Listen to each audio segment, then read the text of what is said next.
Hey, welcome back again. Brian and Erica here to give you some more tips today. We're all about the top five. So today's top five is a top five things for adults on a Disney cruise. Right. All right, I'll start. Probably the easiest one that everybody's probably aware of is there's going to be an adult, bar or lounge, on the ship. Most ships have the martini bar on the ship. They go by different names. There's the Cadillac Lounge. There's Keys, but typically it's usually on the front end of the ship, up in the kind of the nightlife area. But it's reserved strictly just for adults only because it usually doesn't open till around dinner time, 6 p.m. and after. So it's usually at that time. That's when those areas are strictly just reserved for adults. And then so they'll have martinis, a couple of the high-end cocktails, and there's usually a piano in those bars, and there's usually somebody playing live music. But that's our number one there, just the adult martini bar.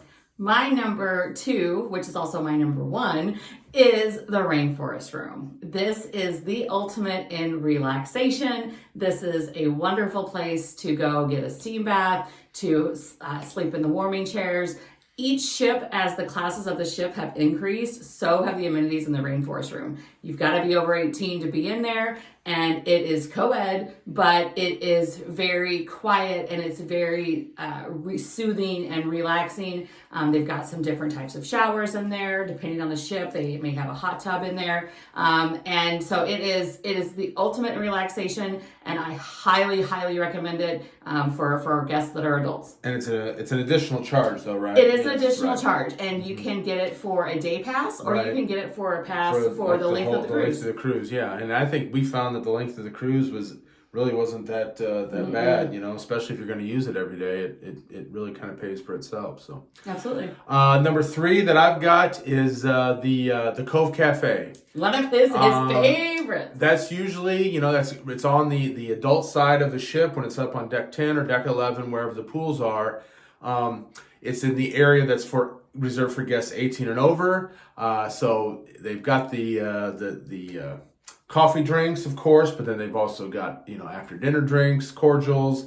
They've got liquor, and then they're usually connected to one of the other bars that has draft beer, so you can't get that there. So it's just kind of a second, maybe adult lounge or adult bar, but it's a little more quieter, if you will. It's just a little different atmosphere than just a piano bar. So Cove Cafe is my number three. One of the things you'll notice when you go into the Cove Cafe is that there will be a case there that, depending on the time of the day, it'll have different items. Right. So they'll have pastries that are in this case, and all you have to do is ask the steward behind the counter, hey, can I get the cinnamon roll? Is amazing. Mm-hmm. The walnut cake is really, really good. Right. And they keep it stocked all day. Like usually, they put stuff in at 7 a.m. and they keep filling it until, I believe, 3 or 4 o'clock. They'll take out the pastries, if you will, and then they'll put in usually cheeses and olives and some crackers and stuff for kind of like, just some munchies, Get your pre-dinner antipasti. Right.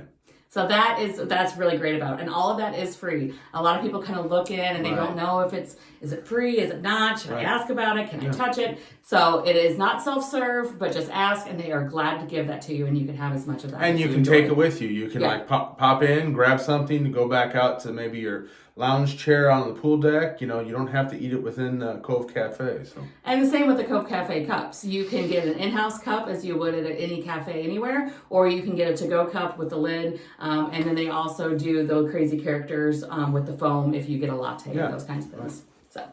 So. My next one is the adult dining. So depending on the ship, you may have Palo, Remy, or Enchante to choose from, and all of them are divine. Again, an extra charge. Why is it all the things I like come with an extra charge?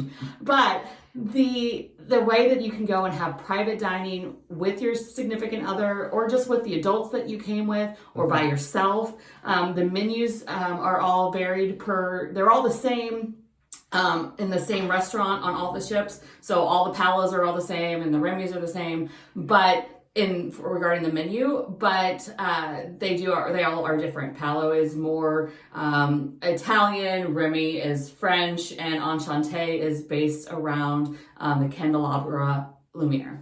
Okay, yep. And then our fifth adult area on the ship is again, it's the adult lounge. You know, in some ships it's called Fathoms, but again, it's on the adult side of where the kind of the bars and stuff are. But it's usually a larger area. Sometimes they'll run bingo in those during the day, but then at night, again after dinner, running from usually like 7 p.m. to midnight or 1 a.m. They'll usually have a entertainer, whether it's a comedian. I think they might have even had a ventriloquist on one of our cruises. But then also the staff will run games like like the match game, you know, where you bring your spouse up. They'll do some trivia as well, but like trivia, just for the adults, you know. So it might be music trivia, it might be, you know, it could be Disney trivia, but it's the idea is they gear it so it's just for the adults. It's late enough in the evening, it's in the adult side of the ship that it's just for 18 and over. And also, if any of the entertainers on board that they would show in the Walt Disney Theater, if those are on, if they have an adult show to choose from, they'll play that adult show in the room at night. Right, yeah. So some of the comedians, whatever, will have a family friendly show. They'll do in the Walt Disney Theater, but then there might be more of an adult show that's really only for 18 and over, and then they'll do that one in one of the adult lounges like Fathoms or whatever. And it's still not going to be supremely racy or vulgar or anything. It's just geared more towards the adult audience. Right. So those are our top 5 adult activities on the Disney cruise. And let us know what we're missing. We'd love to hear you more. All right. See ya. Bye-bye.